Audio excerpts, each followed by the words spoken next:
Kalau kalian cari-cari di berita, kalian nggak bakalan nemu kenapa UNVR belakangan ini bisa bangun dari tidurnya. Menurutku alasannya ada di laporan Q1 2022-nya. Udah baca belum?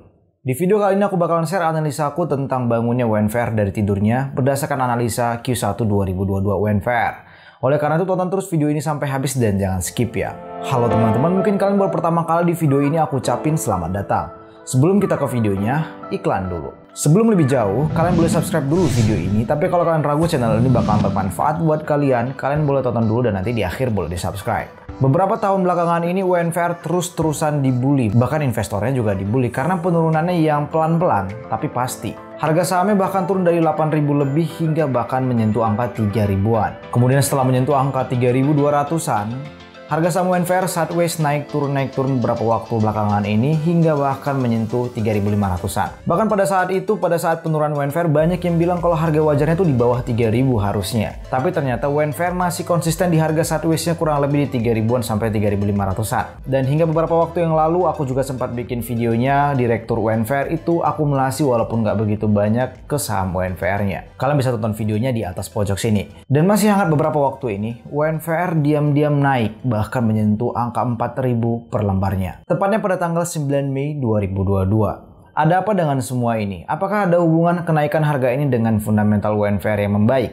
Semua itu bakal kita bahas di sini. Ayo kita ke pembahasannya. Halo teman-teman, kenalin aku Habibi. Di sini kita langsung bahas aja. Yang pertama aku mau nyampaikan ke kalian dari hasil analisaku yaitu penjualan UNVR itu berhasil naik untuk kuartal ini. Kalian bisa lihat di sini dari potongan laporan laba ruginya, kalian bisa lihat bahwa penjualan bersih UNVR itu naik walaupun nggak begitu double digit gitu ya. Lumayan naiknya 5% dari 10,2T menjadi 10,8T. Itu yang pertama yang mau aku kasih tahu ke kalian. Nanti bakalan kita bedah pelan-pelan ya. Mohon kalian untuk sabar. Kita lanjut. Yang kedua adalah segmen yang ditunggu-tunggu itu juga naik. Nah, pertanyaan kalian di sini adalah segmen apa yang ditunggu-tunggu itu? Aku mau sampaikan ke kalian laporan tahun lalu dulu. Untuk laporan tahun lalu itu untuk segmen makanan dan minuman, kalian bisa lihat di sini di kolom yang sebelah kanan. Itu ada kenaikan 4% dari kuartal sebelumnya. Walaupun kenaikannya nggak begitu, nggak termasuk dalam fast growth company, nggak kayak gitu. Tapi di sini kalian bisa lihat untuk kebutuhan rumah tangga itu malah turun dalam minus 12%. Dan ini yang menjadi pertanyaan kenapa kebutuhan rumah tangga itu turun, sementara makanan dan minuman berhasil naik. Tapi nyatanya pada laporan terbaru ini, untuk kebutuhan rumah tangga itu berhasil naik menjadi 4% kenaikan. Sementara makanan dan minuman semakin baik lagi, semakin meninggi menjadi positif 8% dari sebelumnya positif 4%. Itu yang aku maksud sebagai segmen yang ditunggu-tunggu. Poin ketiga adalah kenaikan net income. Nggak hanya di situ, kalian udah tahu bahwa ada kenaikan penjualan yaitu 5%. Tapi nggak hanya di situ, kenaikan penjualan juga diikutin dengan kenaikan net income. Dari sini kalian bisa lihat bahwa laba usaha dari UNVR ini naik positif 18% dan untuk laba net income-nya itu 19% kenaikan dari kuartal sebelumnya. Tentu ini double digit ini merupakan perolehan yang sangat-sangat baik untuk company yang sebesar UNVR kayak gini. Jangan kalian bandingkan dengan perusahaan-perusahaan kecil lainnya. Padahal kalau kalian bedah lagi, HPP sebenarnya itu naik pesat. Yang dimaksud HPP adalah harga pokok penjualan. Kalian bisa lihat di sini bahwa penjualan bersih itu naik 5%, kayak yang sebelumnya aku sampaikan.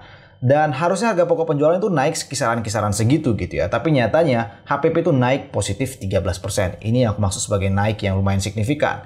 Dan kenaikan ini tentu menggerus GPM-nya sehingga GPM menjadi 48,6%. Dengan kenaikan GPM ini kok bisa sih? Kalian udah tahu dari pembahasan sebelumnya kalau penjualan UNVR ini cuma naik kisaran 5%. Kemudian HPP-nya naik 13% melebihi kenaikan penjualannya. Tapi kok bisa ya? Net profit-nya itu naik bahkan melebihi kenaikan HPP yaitu 19%. Nah itu kan yang menjadi pertanyaan kalian sampai detik video ini dibuat. Kok bisa gitu? Aku bakalan coba bantu jawab pertanyaan itu. Ayo kita lanjut ke pembahasannya. Alasannya adalah efisiensi yang tepat menurutku.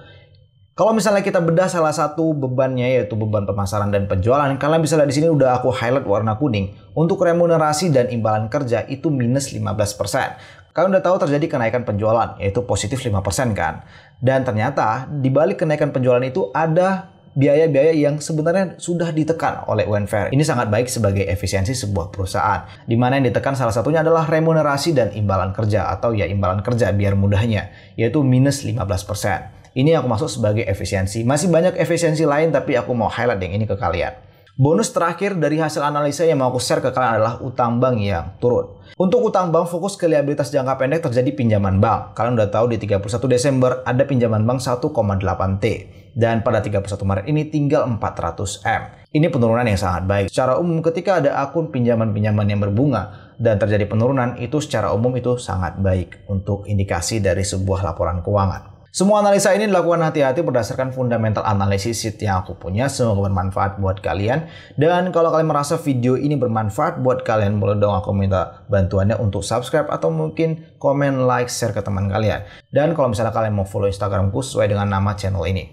Nah, gimana teman-teman? Menarik kan kalau kita bahas fundamental? Selalu kita tahu ada cerita-cerita sesuatu, walaupun nggak semuanya bisa dijelaskan dengan fundamental dalam jangka pendek ya. Untuk jangka panjang ya kebalikannya. Nah, itulah hasil analisa aku kenapa WNVR ini kayaknya mulai bangun dari tidurnya. Semoga analisa ini membantu kalian. Kalau misalnya kalian punya pendapat lain atau punya pertanyaan, boleh ya untuk diskusi di kolom komentar di bawah video ini. Aku feel free dan aku bakalan jawab pertanyaan kalian atau bahkan diskusi kalian. Oh ya, kalau misalnya kalian suka dengan video kayak gini, boleh dong aku minta bantuannya untuk subscribe channel ini, like, komen, atau mungkin share ke teman kalian supaya ikutan tahu. Semua keputusan investasi kembali ke kalian masing-masing.